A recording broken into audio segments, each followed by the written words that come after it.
Final assembly, getting everything buttoned up. Brandon is here with me. John came and spent a few days, huge help. Now Brandon's here and he's going to be with us from now all the way through the race and then in a week after, so we can start working on his stuff. But with my truck, we're in the final assembly. Got all the interior in, seats, belts, getting the outside tins together. We put a redundant coolant gauge in here just because the motor's new. Got to put that panel in, but that's easy. Zeused in. So we're going to get it all buttoned up today, and then we're going to go test this afternoon. I know the suspension is good. I've replaced all the Heims that were questionable, and we didn't really have any that were really bad, but there were some. I replaced, same with the Uniballs.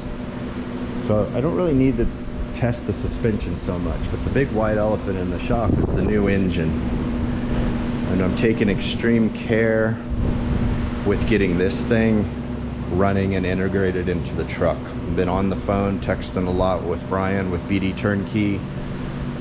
Huge help resource, by the way. If you are in the market for buying an LS motor, I strongly recommend giving Brian a call. BD Turnkey out of Reno.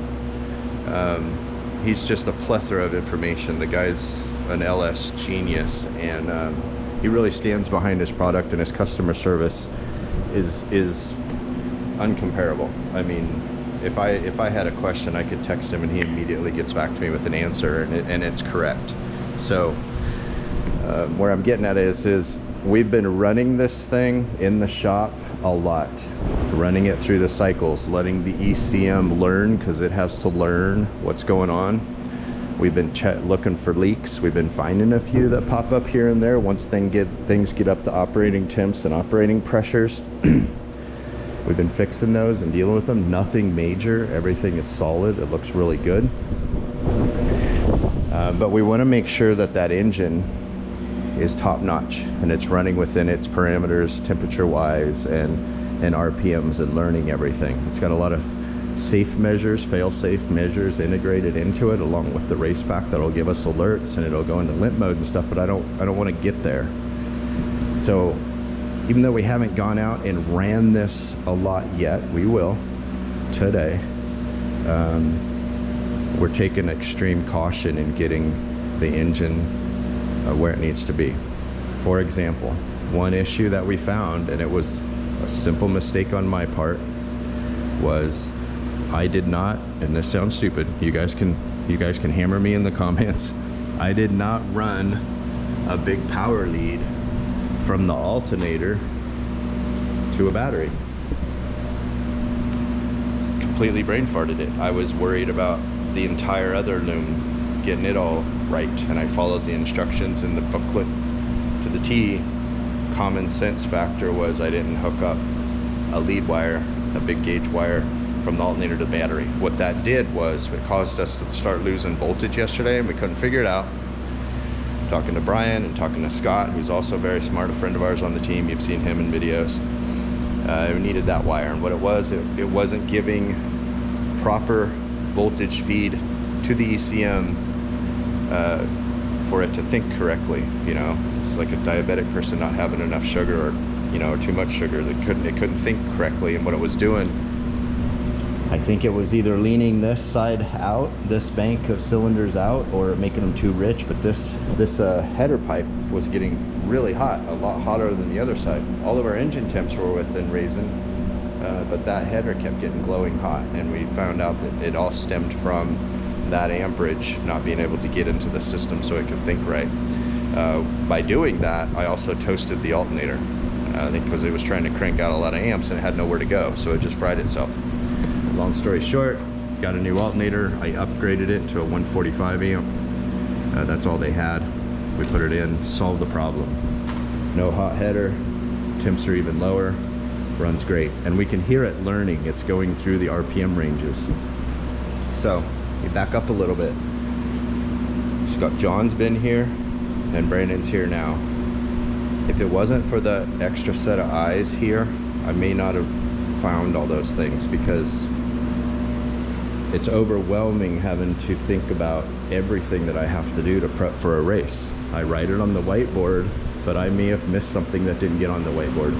So it's imperative that if you're in this position to get help, because you start staring at this stuff 24/7, which I pretty much do.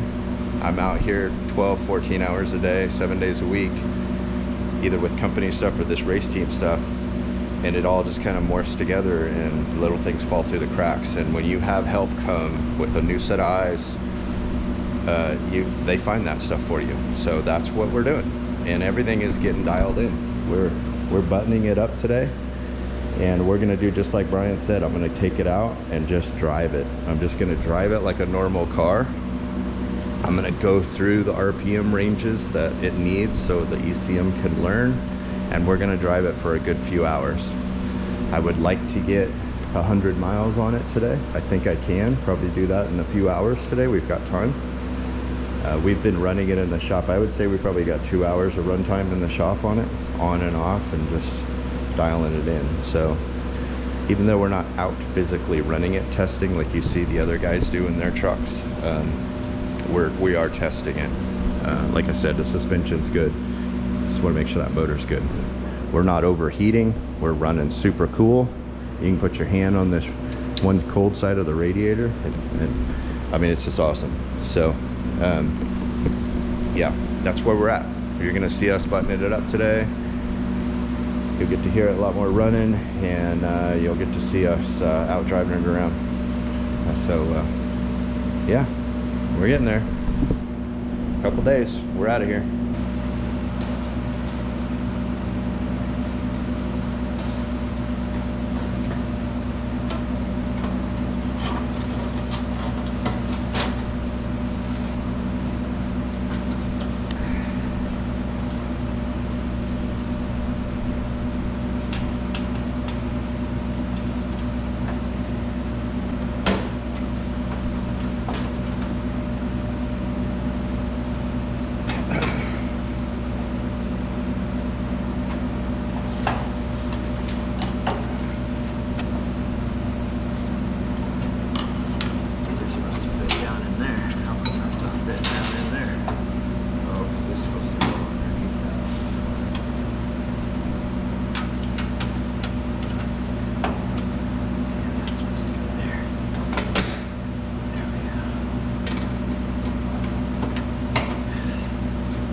Buttoned up.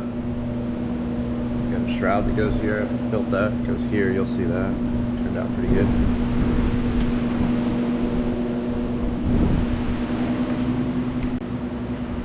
Get a little less tension on this Zeus spring plate here.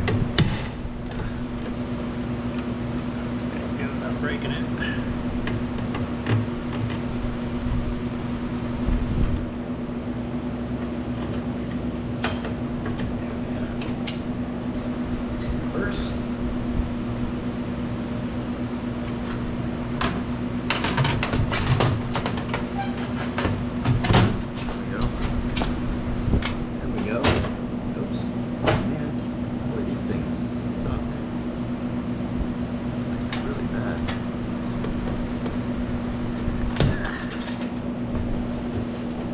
Right there.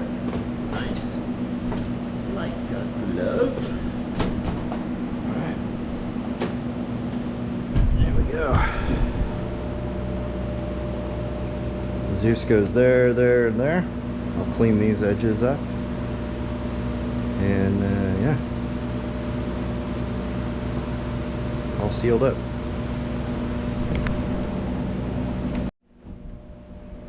One more thing I almost forgot. I want to give a huge shout out to Tazadam6. Tazadam6. He is a new follower on Instagram. We've been getting a lot of new followers on Instagram. I want to thank all of them. But Tazadam, Michael, his name's Michael. Hey, Michael. He was brave enough to reach out and say hi and let us know that he likes the content and stuff. So I just want to give him a shout out and say thank you. He's going to send me a mailing address so I can send him some swag. We've got new t-shirts, new team shirts coming out this week. So, you know, don't be afraid to reach out to us and say hi and just let us know what you think. If there's content you want us to do, let us know. I'll try to do it. If there's questions that you may have about something we are doing, it might relate to something you're doing, yeah, hit us up. We'd love to chat about it and say hi, and we'll send you swag maybe, you know. So all right, so thank you Tazadams6, Michael, and yeah, keep in touch.